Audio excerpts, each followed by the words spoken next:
is a German chieftain around the time when Jesus was born. So he actually gets to interact with Jesus.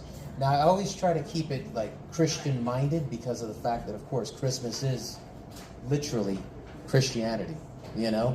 So I've always enjoyed just the the main facets of why I actually wrote the series, and really it's the main questions that we have for ourselves, the battle between good and evil, and just the struggles that each one of us have that we basically go through every day, you know?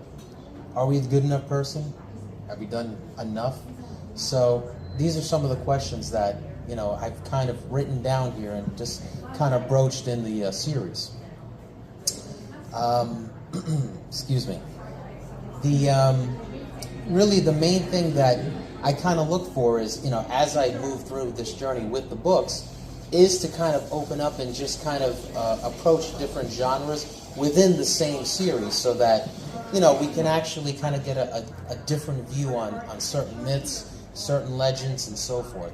So like I said, with the Christmas novella, that actually integrates Santa Claus, literally, Nicholas Claus with Jesus. And in a way where I try to make it more grounded and real, which is also what I try to do with the Last Days saga. So if it matters, yes or no, one of the reasons I also came down here is because even though I'm from New Jersey, the main character is from Savannah, Georgia. Yeah, you know, I always loved the South.